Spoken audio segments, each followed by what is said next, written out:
Last summer, I returned to my family's farm after graduating with a degree in art history. I was 25 and feeling anxious about my future. I thought the familiar fields would bring me comfort and inspiration. The farm looked just like I remembered. Endless sunflowers swaying in the breeze, an old barn standing tall, and a farmhouse filled with memories. At first everything felt normal. I spent my days sketching the life around me. But one afternoon, while cleaning the attic, I stumbled upon an old box. I opened it and found a dusty sketchbook. The drawings inside were chaotic. Strange symbols and faces twisted in anguish covered the pages. A chill ran down my spine as I flipped through them. I showed the sketchbook to my parents. Their expressions changed instantly. They looked uneasy and quickly changed the subject. They said they had never seen it before. "Maybe it's just an old art project," my dad said. But I could tell there was more to it. I felt like they were hiding something from me. After that, my nights became restless. I started dreaming about the figures from the drawings. I woke up drenched in sweat, the faces lingering in my mind. They looked familiar, but I couldn't place them. I was sure they were watching me. My parents became distant, too. Whenever I brought up the sketchbook, their eyes darted away. Their calm faces couldn't hide the fear beneath. Days turned into weeks, and I began to notice shadows moving in the fields at dusk. I convinced myself it was just the wind. But then there were strange noises. Sometimes I heard whispers that seemed to float around me, getting louder as the sun set. My heart raced and a cold dread gripped me. I wanted to tell my parents, but I hesitated. What if they didn't believe me? One evening I returned to the attic. I pulled out the sketchbook again and flipped through the pages. I gasped as one drawing seemed to shift before my eyes. It was a face I knew but couldn't recognize. It looked like someone I loved. My stomach twisted. What was happening to me? Maybe I was imagining things. That night, the whispers were louder than ever. I sat up in bed, scared and confused. It felt like someone was in the room with me. My heart hammered in my chest. I wanted to feel safe again, but then I heard a faint tapping on my window. A chill swept over me. I didn't want to look, but I felt compelled to. I heard a low voice say, "You have to see." I froze. My mind raced. What did I need to see? I didn't know if I was ready for the truth, but deep down, I knew I had to find out what was really happening. I took a deep breath and made my decision. I had to confront whatever darkness had come with that sketchbook. I couldn't escape it any longer. I felt the weight of silence in my room as I stared at the tapping window. My hand trembled as I reached for the curtain. The movement felt like an eternity. Finally, I pulled it back. No one was there. Just the dark outline of the tree branches against the moonlit sky. I sighed with relief at first, but that relief turned to dread when I saw a figure of a man standing in the field. I blinked, convinced I was imagining things, but the figure didn't disappear. My heart raced again. Was he one of the faces from the sketchbook? Something about his stance felt familiar, and I panicked. What if he was connected to the darkness haunting me? The whispers intensified in my ears, urging me to look closer. With shaky legs, I threw on a jacket and headed downstairs. I needed to know who he was. As I pushed open the back door, the cool night air sent chills running down my spine. I stepped onto the porch and called out softly, "Who are you?" My voice felt small against the rustling leaves. The man turned slowly, revealing his face. It was just out of reach of the moonlight, but I could feel its familiarity, as if I had known him for years, and yet he was a stranger. He didn't respond. Instead, he started moving toward me, his silhouette shifting in the dark.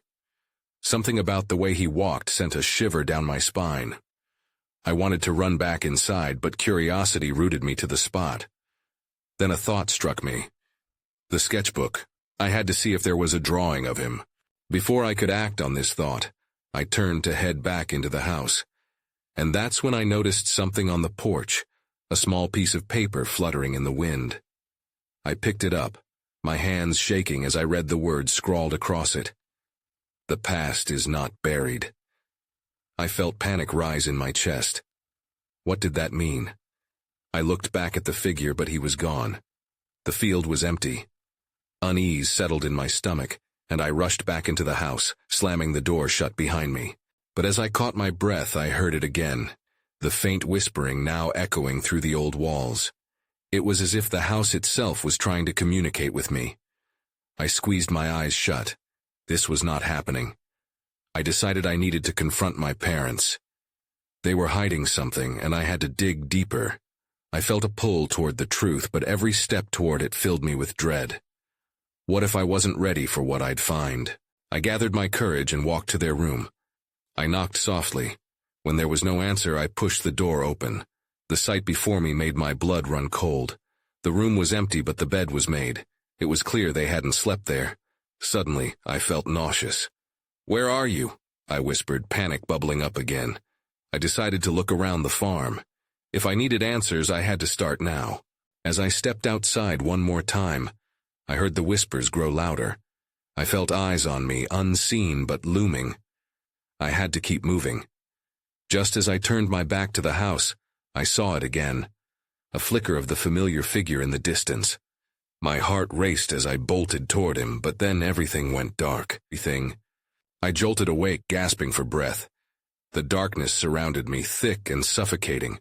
For a moment I had no idea where I was. I blinked, trying to make sense of my surroundings. My heart raced, and I strained to hear anything, footsteps, whispers, anything to tell me I wasn't alone. Finally, I noticed the faint glow of moonlight filtering through the trees nearby. I was outside, on the ground, and somehow I had collapsed. I pushed myself up, brushing dirt from my jacket. The last thing I remembered was bolting after that figure, and now he was gone. I felt both relief and disappointment. I stood up slowly, squinting into the shadows. The whispers were gone, replaced by a heavy silence that felt just as unnerving. Where had my parents gone? And who was that man? My mind raced with questions. I needed to find answers. I stepped forward, unsure of which direction to take. The field stretched before me, dark and vast, and I thought about the sketchbook. I had to get back inside and find it. Clenching my fists in determination, I jogged towards the house. As I approached, something caught my eye. The barn door was ajar, swaying slightly in the breeze. It was unusual for it to be open at this hour. I hesitated. Should I check it out? My gut twisted at the thought, but the need for answers propelled me forward. I needed to know if something was waiting inside. I pushed the door wide and stepped into the barn. The familiar smell of hay and old wood filled my lungs, grounding me a little. My eyes adjusted to the dim light, but I found nothing unusual at first glance. Just the usual tools and equipment scattered about. But then I heard something. Soft scratching noises coming from the back bay. Fear clutched my chest as I moved forward. Each step felt heavy, my mind racing with possible explanations. What if it was something dangerous? What if it was him? I crept closer and peeked around the corner, every instinct urging me to turn and run. That's when I saw it. There, crouched on the floor, was a small box. The scratching noise came from within it, and my curiosity won over my fear. I knelt to open it, my heart pounding. As I lifted the lid, a wave of dread washed over me. Inside, there were drawings, hastily sketched, just like those in my own sketchbook, but different. They were disturbing and uncanny, depicting dark figures with twisted faces. In the center of the box was a drawing that stopped my breath. It was him, the man from the field, but this time, his face was fully revealed, twisted in an expression of pain or rage. My fingers trembled as I touched the paper. Then the barn door slammed shut behind me. The force of it echoed like thunder, and my heart dropped. I spun around, panic surging through me, ready to confront whatever was closing in. But I wasn't prepared for what came next. The whispers returned, louder this time, swirling around me like a storm. And amongst them, a voice clear as day said, "You shouldn't have looked." In that moment, I realized I was no longer alone. I froze in place, my breath hitching in my throat. The whispers intensified, wrapping around me, tugging at my sanity. I turned slowly, scanning the dark corners of the barn. Shadows danced across the walls, twisting and shifting. "Show yourself," I shouted, surprising myself with the sudden surge of defiance. My voice echoed against the barn beams, and the whispers quieted for just a heartbeat. Then, they returned, a cacophony of unintelligible voices layered beneath the clear one that had spoken to me. The box lay open at my feet, the unsettling drawings scattered like fallen petals. My heart raced as I made a decision. I needed to leave this place. If I stayed any longer, I feared I might become part of the whispers. I turned towards the door, but something held me in place. A shimmering figure began to take shape across the room, barely visible in the dim light. My body went cold. It was there, standing in the far corner, watching me. It was the man from the field, but his expression was different now. It wasn't just pain, it was anger. I took a step back, my feet stumbling over each other, and then I bolted for the door.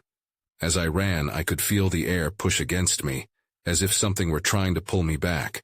I slammed against the door, yanking it open with every ounce of strength I had. Freedom. The night air hit my face, refreshing yet terrifying. I sprinted out of the barn, the whispers fading as the distance grew between us. I glanced back, half expecting to see him following me. He didn't, but the sense of dread didn't leave. I had only escaped for now. I raced toward the house, my legs pumping, thoughts racing. What were those drawings? Who was that man? I stumbled inside, slamming the door behind me and locking it tight. My breath came in frantic gasps as I leaned against the door, willing my heart to slow down. I glanced around the living room. It was familiar, but everything felt off. I could almost feel the weight of unseen eyes on me. I needed to find my sketchbook. The truth about the man and those drawings had to be in there somewhere. I dashed across the room, my fingers shaking as I rifled through the clutter on the table and then the couch cushions. No sketchbook. I cursed under my breath, panic rising. It had to be in my room. I turned to dash upstairs when my phone buzzed violently against the wooden table. I jumped. Without thinking, I grabbed it and saw a message flash across the screen. "You found the box. Now you must understand." Cold dread washed over me. Who sent this? I knew I had to uncover the truth, but dread rooted me in place.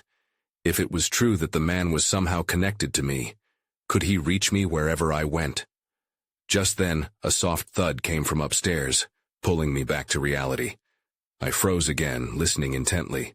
Someone or something was in the house. I gritted my teeth, fighting my fear. I had to face whatever it was, but deep down I wished I could just disappear. I took a deep breath, bracing myself for whatever awaited me upstairs. The creaking floorboards of the house seemed to amplify my heartbeat, each step feeling like a betrayal to my trembling legs. I couldn't just stand here paralyzed by fear. I had to know what was going on. With every step up the stairs, the thuds grew louder. They echoed like a drumbeat in my ears. I reached the top, the hallway dimly lit, shadows whispering down its length. My eyes darted to each room, half expecting to see that man appearing again. "Hello?" I called, my voice trembling. Silence answered. Silence. Then another sound came, a gentle scraping noise almost like fabric brushing against wood. It was coming from my room, the door partially ajar. I crept forward, my heart pounding. There was no turning back now. The scribets had made it clear. I was drawn into something I couldn't ignore. Just as I reached my door, the noise stopped. I hesitated, my hand hovering over the doorknob. Was this my imagination running wild, or was I truly not alone? I gathered my courage and pushed the door open slowly. The sight inside filled me with dread. My sketchbook lay open on my desk, pages flipped to the drawings I could barely remember making. The strange, twisted shapes danced across the paper, some resembling the agonized face of the man from the field. My stomach churned. Then I noticed something else. A new page had been added, something I hadn't drawn. It depicted a dark, twisted tree, its gnarled branches reaching out like fingers grabbing for something. It felt hauntingly familiar, as if it belonged in that barn. My breath caught. That's when I saw it. A dark figure standing in the corner of my room, almost camouflaged in shadow. I couldn't tell if it was real, or if my mind was playing tricks on me. "Who are you?" I stuttered, unable to mask the tremor in my voice. The figure shifted slightly. A glint of something silver caught my eye, and I stepped back instinctively. My heart raced as it moved closer. I was paralyzed, unsure if I wanted to flee or stand my ground. "I need your help," it whispered, sounding achingly familiar but distorted, as if it had come from a great distance. I shook my head, refusing to accept what was happening. "What do you want from me?" I demanded, anger replacing some of my fear. "You aren't real!" The figure stopped, looking directly at me. My breath hitched. I recognized the eyes. They were those of the man, but instead of anger, I saw desperation. "You have to remember," he said softly. "They won't let you go until you do." Then everything went dark. In that instant, the room disappeared around me. I felt a rush of cold air wrap around me, and for a split second I was back in the barn, the whispers rising once more. But they were different now, forming coherent words. "Find the tree. It holds the key." Suddenly, I was dropped back into my room, my heart hammering against my chest. The figure had vanished. My fingers fumbled the edges of the sketchbook, my mind racing to process what I'd just experienced. I wasn't just dealing with a man in a box anymore.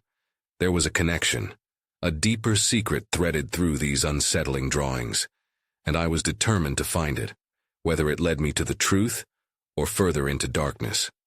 I needed to unpack everything I had uncovered.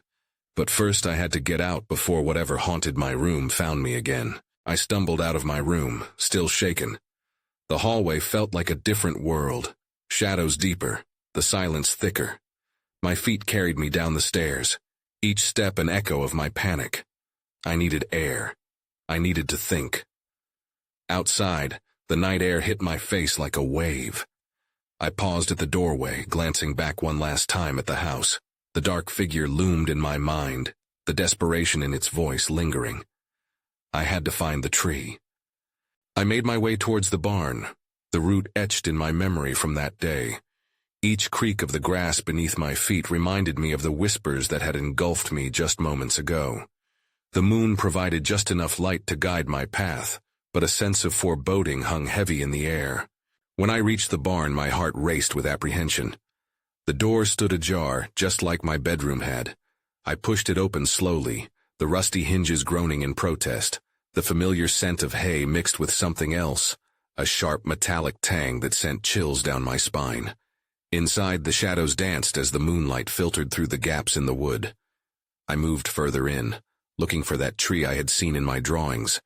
I had to know how it connected to everything that was happening. Then I noticed it, a dark silhouette just beyond the edge of the barn. I approached cautiously. It was bigger than I had imagined, the gnarled branches twisting as if alive, reaching out toward me. I felt a pull, an inexplicable connection, as though the tree had been waiting for me. As I drew closer, I remembered a phrase I had heard in the whispers. "It holds the key." The trunk was rough and twisted, but there was something about its bark that drew my fingers to it. I traced a pattern carved into the wood, recognizing it from one of my sketches, the same design that surrounded the figure in my room. That's when I felt it, a sudden rush of energy, almost like a jolt. My vision blurred, and for a brief moment I saw scenes flash before my eyes. The man in the field, his hands stained with mud, a woman crying beneath the tree, clutching something that looked like a locket. A storm raging, the barn shaking in the wind. "Stop," I gasped, backing away. The images faded, but the connection lingered. I shook my head, trying to fight off the overwhelming flood of memories. I needed to piece it together. I needed to understand what it all meant. But before I could collect my thoughts, a rustle broke the stillness behind me. I turned sharply, my heart pounding again. I wasn't alone. There, just outside the barn entrance, stood a figure. My breath caught in my throat. It was the man from my dreams. He looked different now, more coherent, but just as desperate. "Please," he said, his voice steady yet urgent. "You have to come with me. It's time to remember everything." I hesitated, trapped between the urge to flee and the need for answers. I could feel the chilling weight of inevitability settle on my shoulders. I had to decide, and I had to decide quickly. I took a step back, my heart racing. The man seemed to sense my fear. I know this is hard, but you're in danger. They're watching. Who? My voice was barely a whisper. I wanted to run, but felt anchored by his gaze. The ones who kept the truth from you, the ones who... He paused, glancing over his shoulder. The shadows shifted outside, as if the night itself was listening, waiting, ready to pounce. I didn't know whether to trust him or flee into the darkness. What truth? I demanded, trying to hold on to some semblance of control. He stepped inside the barn, closing the door behind him. The creaking wood added an unsettling tension to the moment. About the tree, about your family. It connects everything, but we need to go now. The urgency in his voice hit hard. I hesitated again, caught in a web of confusion. Why should I believe you? Because I've been watching you, he said, his eyes intense. When you drew the tree, you unlocked something. They're not going to let you go that easily. They want the locket. My stomach twisted at the mention of the locket from my visions. What locket? What are you talking about? He looked down, a shadow crossing his face. The one the woman was holding. It's linked to your past, and it's important. Something deep inside me stirred. Even without knowing what the locket was, I felt its significance echoing in my mind, like a song I couldn't quite recall. I stepped closer, the urgency mounting. Tell me more. It's in a place where memories linger. He turned towards the barn door, gesturing for me to follow. But it won't be safe if we stay here much longer. Then everything shifted. The ground shook beneath us, a low rumble echoing from outside. I stumbled back, instinctively reaching for stability. I felt the familiar jolt of energy surge through me again. But this time it was accompanied by a sound, a muffled voice calling my name, tinged with fear. "Stay here!" the man shouted. In one swift motion he grabbed my wrist, pulling me toward the back of the barn. "We need to move!" I glanced back, torn between the fear of the unknown outside and the pull of the man's urgency. What if I don't want to? He stopped, gripping my shoulders. "You don't have a choice. They're coming." Just then, the door burst open, bathed in moonlight. A shadowy figure loomed in the entryway. Heart pounding, I felt my breath hitch. The air thickened, pressing in as I tried to comprehend the threat that now stood before us. I took a step closer to the tree. That old, twisted trunk felt more alive than ever, and vibrating with secrets waiting to be unveiled. "What do we do?" I whispered, my pulse racing at the uncertainty of our fate. "Grab my hand," he said urgently, "and don't look back." As I reached for him, I heard a whisper call my name once more. My stomach dropped as the reality of what was coming crashed down around me. Decisions were made in moments like this. Each breath felt like it was coated with fear, but mixed in was a strange sense of determination. But then another rustle echoed from the shadows. A figure stepped closer, a flicker of recognition. I had seen this one before, but not in my dreams. The urgency washed over me again, and I knew one thing. I had to face whatever was coming. And so I took a breath, ready to confront the truth awaiting me in the dark. I took a step forward, my heart hammering in my chest. The figure in the doorway stepped into the light, revealing a familiar face twisted with concern. It was a girl from my school. She had always sat a few rows behind me in class, quiet and observing. "What are you doing here?" I managed to ask, my voice barely rising above a whisper. Her eyes darted between the man beside me and the door. "They're coming for you too," she said urgently. "You have to trust us. We don't have much time." "What do you know about this?" I demanded, my fear igniting a surge of boldness. I needed answers. "Who are they?" Before she could respond, the ground beneath us shook violently again. Dust and debris rained down from the barn's rafters. Panic overwhelmed me as I glanced at the man. "What's happening?" "They're trying to break through," he said, his voice a low growl. "We need to move." I felt dizzy, caught between the girl and the man, both of whom were urging me to follow. The urgency of the moment was suffocating. "But I don't even know what's going on." The girl tightened her grip on my arm. "We know about the locket. It's important. We need to keep you safe." "Safe from what?" I asked, feeling overwhelmed. I looked back at the tree, its crooked form beckoning me like a forgotten secret. There was something there, a pull I couldn't ignore. "From them," the man replied, his expression darkening. "If they get to that locket first, everything will change." "What do you mean, change?" I felt my voice shake. The shadows outside grew long as if drawn toward us. I took a shaky breath, feeling the weight of uncertainty press on my shoulders. Suddenly, a loud crash echoed outside, shaking the barn again. My heart raced. What was that? "Now!" he shouted, breaking through my haze of confusion. "To the back! Trust us!" Something deep within me stirred at his words. Maybe this was my chance to uncover the truth I had been craving. The tree, the drawing, everything was connected, but the danger felt real and close. I nodded slowly, allowing the man to lead me. The girl stayed close beside me, her hand entwined with mine as we dashed toward the rear of the barn. We stumbled over crates and tools left scattered on the ground, their presence grounding our frantic escape. As we reached the back door, I hesitated. What about the locket? A sudden fear pierced through me. What if it was gone? What if I was too late? "It's safe for now," the man said, pushing the door open. "But we have to get to the old well. It holds the answers." A shiver ran down my spine at the mention of the well. I remembered the stories my parents had shared about it, a place where wishes were made and regrets buried. I had never intended to return, but now it felt like the only option left. Just then, another crash came from the front of the barn, and I knew the urgency was about to escalate. I took one last look at the tree, feeling its energy swirl around me like a whisper of the past. Then I turned and ran into the night, ready to uncover whatever awaited me at the old well. But as I raced away, a chilling thought entered my mind. What if some secrets are better left hidden? The night air was thick with tension as we sprinted away from the barn. I glanced back just in time to see shadows flit past the door, figures moving quickly, searching. My chest tightened. I didn't know who, or what, was chasing me, but every instinct screamed to keep running. "Stay close," the man urged, pulling me along. The girl's grip on my hand was firm. I focused on her, using it as an anchor to ground myself. We dashed across the field, the moonlight casting long shadows over the grass.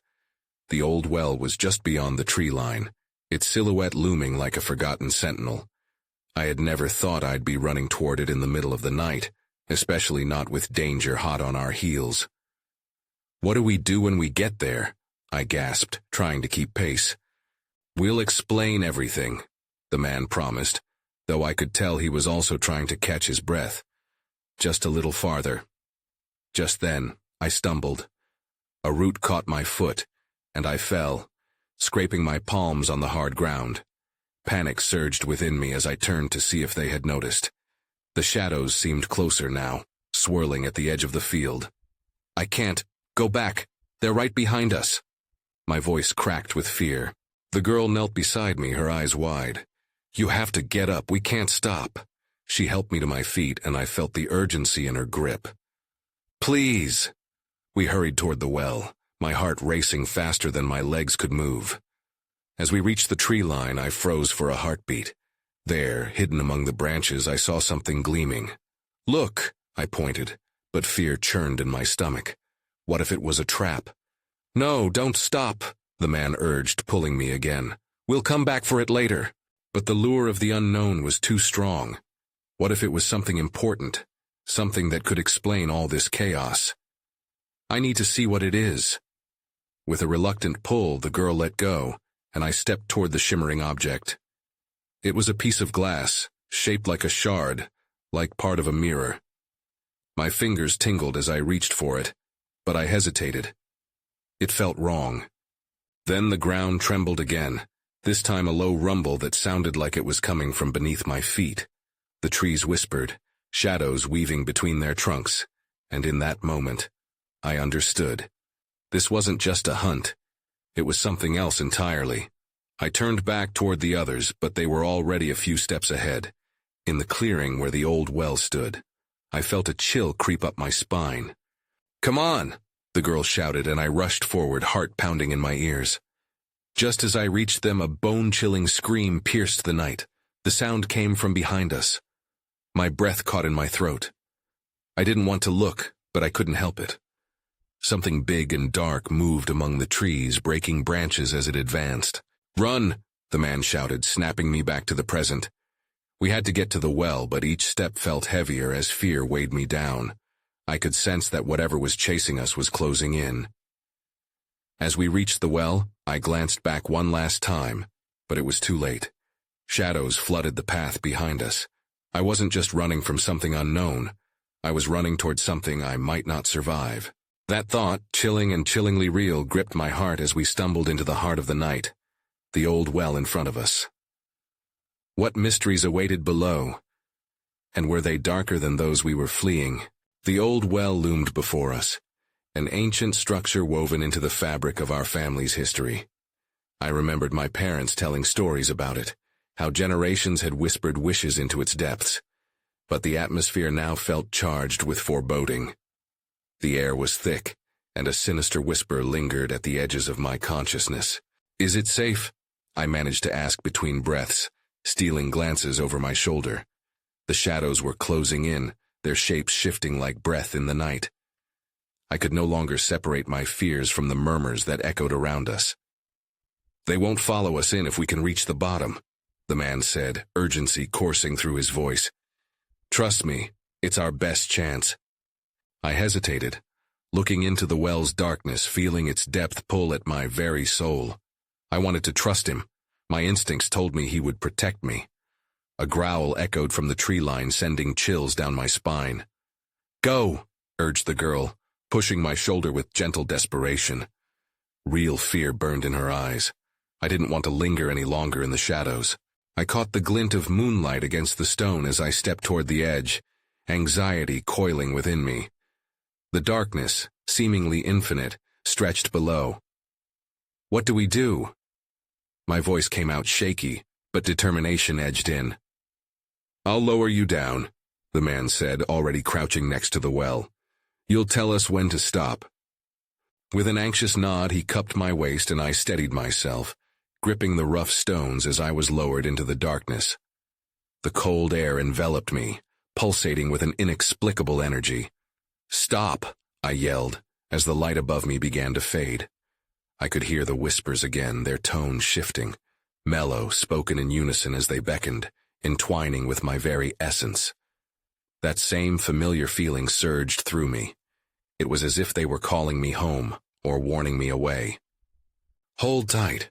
My heart raced as I felt a shudder ripple through the stones. I glanced up just in time to see a shadow duck beneath the edge of the well. "Hurry!" I cried, a command laced with fear. I felt a swift pull as I was hurried deeper into the darkness and the world around me faded away. All at once the air shifted. It became heavier, colder, and undeniably electric. Finally my feet touched solid ground, and I stood in a dim cave. An unseen source of light flickered to life, illuminating the rough edges of the cavern. I turned, catching a glimpse of the man and the girl lowering themselves beside me. "Where are we?" I breathed, looking around. The walls were etched with symbols, swirling designs that echoed those from the sketchbook. My pulse quickened. The pieces were finally coming together. "An ancient place," the girl explained. "The well leads down to the roots of your family's past. We've all been drawn here for a reason." "But why?" The word escaped my lips in a rush.